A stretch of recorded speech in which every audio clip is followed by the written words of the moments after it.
আমি আগেও বলেছি, এখনও বলছি যে সাকিব আল হাসান বাংলাদেশের গত 17 বছরের যে স্বৈরাচার সরকারের 300 আসনের একজন এমপি ছিলেন।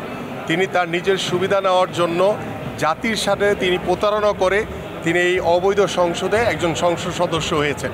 এই ধরনের একজন খেলোয়াড়কে বাংলাদেশের মাটিতে নিয়ে আসবে কি আসবে না সেটা রাষ্ট্রীয় সিদ্ধান্ত, সেটার ভিতরে আমার না। বাট আমার কোশ্চেন হচ্ছে, যারা গত 17 বছর স্বৈরাচারের সাথে ছিল তাদের বিচার অবশ্যই বাংলাদেশের মাটিতে হবে ইনশাল্লাহ। যখন আমি খেলেছি, আপনারা অনেকেই রয়েছেন এখানে, অনেক পুরাতন আমাদের যারা দীর্ঘ সময় আমি যখন খেলেছি, আপনাদের অনেক সাংবাদিক ভাইদেরকে আজকে দেখতে পেরেছি এবং আমরা তখনও যা বলেছি এখনও কিন্তু একই কথাই বলছি যে আমাদের ফুটবল বলেন বা বিভিন্ন স্পোর্টসের কথা বলেন, আমাদের যে স্ট্রাকচারাল যে জায়গাটা দরকার, যে একটি অবকাঠামো আমাদের হয়তো বা বাংলাদেশের প্রেক্ষাপটে সেই অবকাঠামোটুকু আমাদের পর্যাপ্ত না থাকলেও আমাদের যতটুকু প্রয়োজন ততটুকু আছে। বাট আমাদের যেটা মূল জায়গা দরকার, আমাদের ভালো মানের খেলোয়াড় তৈরি করা দরকার। সেটা ফুটবল হোক, সেটা ক্রিকেট হোক, সেটা ইন্ডিভিজুয়াল যে কোনো স্পোর্টস হতে পারে, ভারোত্তোলন হোক, সেটা শুটিং হোক, সব জায়গাতেই দেখা যায় যে আমরা ফুটবল এবং ক্রিকেটটাকে দিকে বেশি ফোকাস করি।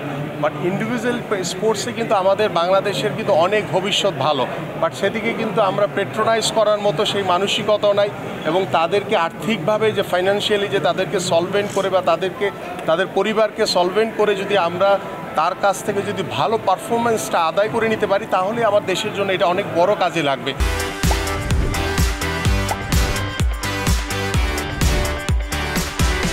বাট আমরা সেদিকে নজর দিই না, কারণ একজন ফুটবলার বা একজন ক্রিকেটার বা একজন যে কোনো ইন্ডিভিজুয়াল স্পোর্টসের যারা ক্রীড়াবিদ রয়েছেন, তাকে যদি চিন্তা করতে হয় যে আগামীকালকে আমার বাসায় কি বাজার করে আমি খাবো, তাহলে সে কখনো বাংলাদেশের জন্য ভালো কিছু বয়ে আনতে পারবে না।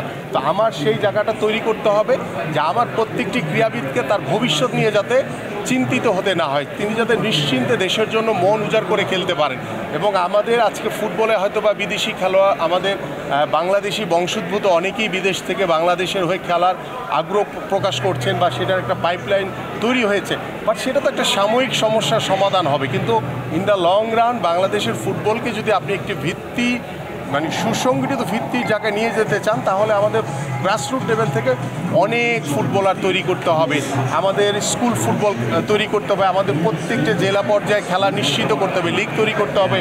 আমাদের যে আগে সোহরাওয়ার্দী কাপ হতো, শেরেবাংলা কাপ হতো, এই ফুটবলগুলি যদি আমরা করতে না পারি, তাহলে আমাদের দেখেন বাংলাদেশে হাতে গোনা ভালো মানের ক্লাব কয়টা আছে, 4-5টা। বাট মাছ ক্লাবের জায়গায় কিন্তু আপনি দেখেন খেলোয়াড়রা ওইভাবে আর্থিকভাবে তারা সহযোগিতাও পায় না এবং প্রত্যেকটা ক্লাবে নিজস্ব কোনো মাঠও নাই, তারা বিভিন্ন জায়গায় মাঠ ভাড়া করে তারা প্র্যাকটিস করে। তা আমাদের বাংলাদেশের এনভায়রনমেন্টে আমাদের সবচেয়ে বেশি যেটা ইম্পর্টেন্ট দরকার, সেটা হচ্ছে রাষ্ট্রীয়ভাবে আমাদের মাঠ সংরক্ষণ করতে হবে, খেলার জায়গা তৈরি করতে হবে। পাশাপাশি আমাদের খেলোয়াড়দেরকে ভবিষ্যৎ নিশ্চিত করার জন্য প্রত্যেকটি বাবা মার কাছে একটি মেসেজ দিতে হবে যে আমরা শুধু পড়াশুনো করে ডাক্তার ইঞ্জিনিয়ার হব না, পড়াশোনার পাশাপাশি একজন খেলোয়াড় হিসেবে নিজেকে প্রতিষ্ঠিত করতে পারবো।